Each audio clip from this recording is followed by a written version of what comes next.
మనం ఇవాళ వర్ణమాల గురించి నేర్చుకుందాం. చూడండి, తెలుగు భాషలోని వర్ణమాలని 3 రకాలుగా విభజించారు. అవి ఏంటి అంటే, మొదటిది అచ్చులు, రెండవది హల్లులు, మూడవది ఉభయాక్షరాలు.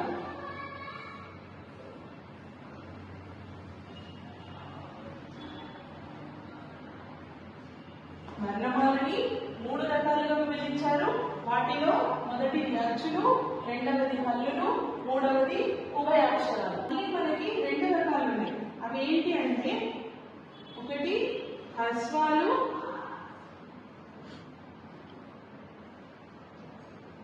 రెండవది దీర్ఘాలు. అచ్చులలో 2 రకాలు ఉన్నాయి. మొదటిది హ్రస్వాలు, రెండవది దీర్ఘాలు. చూడండి, హ్రస్వాలు అంటే ఏంటి, దీర్ఘాలు అంటే ఏంటి? హ్రస్వాలు అంటే ఏకమాత్ర కాలంలో ఉచ్చరించే అక్షరాలన్నీ హ్రస్వాలు. ఏం చెప్తున్నాం ఇక్కడ?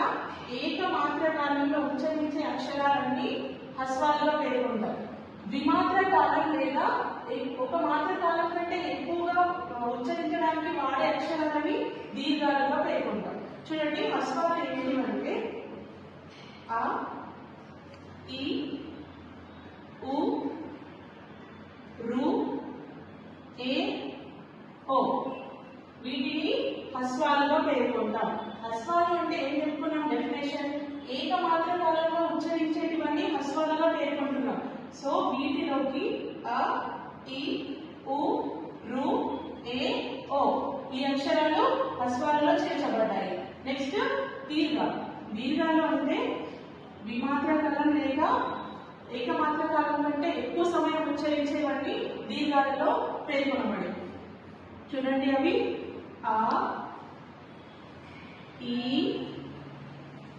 ఉ, రు, ఏ, ఐ, ఓ, ఔ. వీటిని మనం దీర్ఘాలుగా పేర్కొంటాం. చూడండి, మళ్ళీ ఒకసారి అచ్చులు అంటే అచ్చులని 2 రకాలుగా విభజించడం. మొదటిది హ్రస్వాలు, రెండవది దీర్ఘాలు. హ్రస్వాలు అంటే ఏకమాత్ర కాలంలో ఉచ్చరించేటివన్నీ హ్రస్వాలు. ద్విమాత్ర కాలం లేక ఏకమాత్ర కాలం కంటే ఎక్కువగా సమయాన్ని కేటాయించి ఉచ్చరించేవన్నీ దీర్ఘాలు. చూడండి, హ్రస్వాలలో అ, ఈ, ఉ, రు, ఏ, ఓ ఈ అక్షరాలని చేర్చబడ్డాయి. దీర్ఘాలలో ఆ, ఈ, ఉ, రు, ఏ, ఐ, ఓ, ఔ ఈ అక్షరాలన్నీ దీర్ఘాలలో చేర్చబడ్డాయి. సో ఇప్పుడు మళ్ళీ మనం హల్లుల గురించి నేర్చుకుందాం. ఇక్కడ వరకు అచ్చులు, ఇప్పుడు హల్లులు. హల్లులు అంటే ఖ, ఖ, గ, ఘ.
చూడండి, ఉచ్చారణ విధానాన్ని బట్టి హల్లులని 5 రకాలుగా విభజించారు.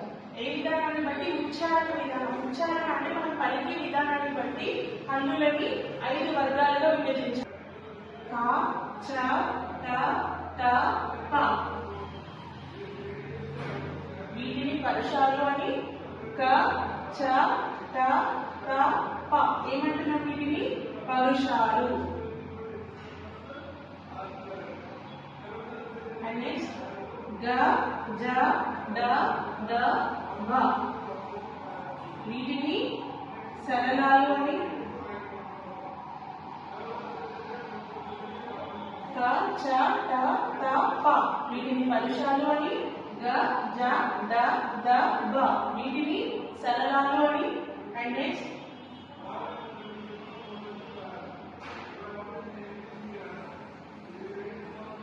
వీటిని అనునాసికాలు అని. ఈ చివరిలో ఉన్న లైన్ మొత్తం అనునాసికాలు. య మి న న మ. అండ్ నెక్స్ట్ వన్ మహాప్రాణాక్షరాలు. థర్డ్ వన్ అనునాసికాలు. ఫోర్త్ వన్ అంతస్థాలు. ఫిఫ్త్ వన్ ఊష్మాలు. ప్రాణాక్షరాలు, రెండవది మహాప్రాణాక్షరాలు, మూడవది అనునాసికాలు, నాలుగవది అంతస్థాలు, ఐదవది ఊష్మాలు. సో ఇది హల్లులలోని రకాలు. నెక్స్ట్ ఉభయాక్షరాలు. ఉభయాక్షరాలు మనకి మూడు: సున్నా, అరసున్నా, విసర్గ. సున్నా, అరసున్నా, విసర్గ. వీటిని ఉభయాక్షరాలు అని ఎందుకు అంటున్నామంటే అచ్చులతో కానీ హల్లులతో కానీ కలిసినప్పుడు మాత్రమే వాటికి ఉచ్చారణ అనేది ఉంటుంది. చూడండి, ఆ పక్కన సున్నా చేస్తే అమ్మ అవుతుంది, కా పక్కన సున్నా చేస్తే కమ్మ అవుతుంది. కాబట్టి అచ్చులతో హల్లులతో కూడినప్పుడు మాత్రమే వాటికి ఉచ్చారణ అనేది ఉంది. కాబట్టి వాటిని ఉభయాక్షరాలుగా పేర్కొంటాం. చూడండి, ఇవాళ మనం తెలుగు భాషలో వర్ణమాల గురించి నేర్చుకున్నాం. వర్ణమాలని మూడు రకాలుగా విభజించారు. వాటిలో మొదటిది అచ్చులు, రెండవది హల్లులు, మూడవది ఉభయాక్షరాలు. ఏకమాత్ర కాలంలో ఉచ్చరించేటివన్నీ హ్రస్వాలు, మాత్ర కాలం కంటే ఎక్కువగా టైం తీసుకొని ఉచ్చరించేవన్నీ దీర్ఘాలు. చూడండి, అ, ఇ, ఉ, రు, ఏ, ఓ ఈ అక్షరాలన్నీ హ్రస్వాలలో చేర్చబడ్డాయి.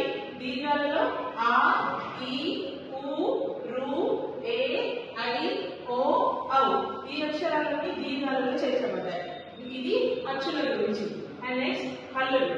హల్లుల్లో మనకి 5 రకాలు ఉన్నాయి.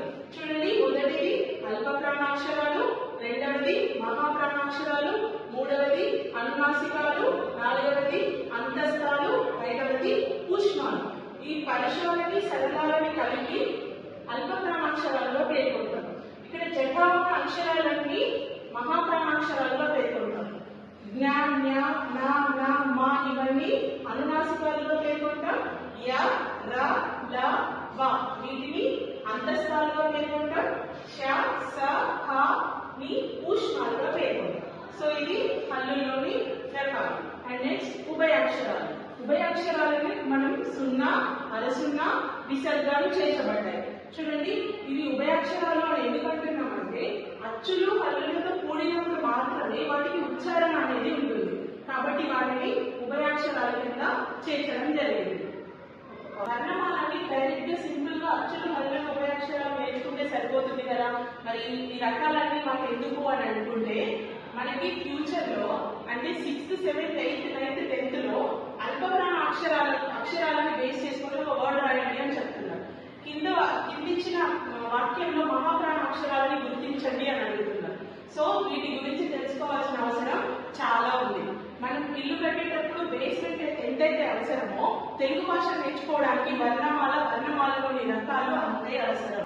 మన తెలుగు భాషలోని వర్ణమాల, దానిలోని రకాలు.